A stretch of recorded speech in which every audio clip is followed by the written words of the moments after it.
In a tiny village nestled between a river and a lake lived a girl named Mara. Now Mara was a curious girl of 8 summers with a head full of dreams and a heart full of kindness. She also had a pet frog named Mr. Ribbons, who was always by her side.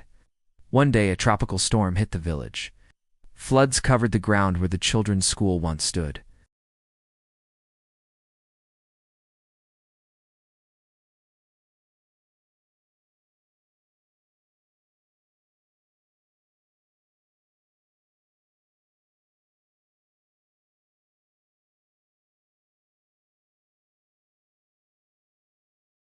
They set up their classroom on the top deck of the boat, which was covered with chalkboards and maps.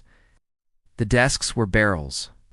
The chairs were upside-down buckets, and the students sat in neat little rows, while Mara taught them about everything from fractions to the planets in the solar system. But there was one big difference between this school and all the other schools in the land. All of their lessons took place on the water. After morning class, the children would jump into the water and swim around the boat while Mr. Ribbits kept watch from the safety of Mara's shoulder. Sometimes they'd see friendly dolphins or curious turtles. But today was especially exciting because they were going to have a picnic lunch on a tiny island made entirely of cheese. As soon as the last crumbs were eaten and the dishes were washed, it was time for more learning. But today's lesson was a little different. Instead of sitting at their desks, the children got to explore. They waded through shallow waters, collected colorful shells, and splashed each other with their water wings.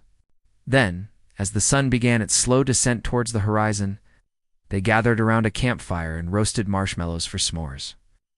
The next morning, Mara and her frog hopped aboard their boat early to prepare for another day of fun and frolic. The children arrived soon after and piled out of their little rowboats onto the deck. Today was a very special day, because they were going to learn about the amazing creatures that lived beneath the waves. As soon as the lesson began, a giant octopus with 8 enormous tentacles rose up out of the water. It had a huge beak and bulging eyes, and it looked like it could swallow a whole person in one gulp. And that's exactly what it tried to do. But luckily, Mara and her frog were quick enough to dodge its snapping jaws.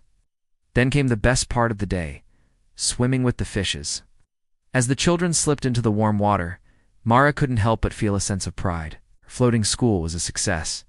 But then, suddenly, a gust of wind knocked her off course, and she found herself being pulled away from the boat and from her friends. As she struggled to keep her head above the water, she saw a huge shape rising towards her. It was the octopus, and it was blocking the sun with its massive tentacles.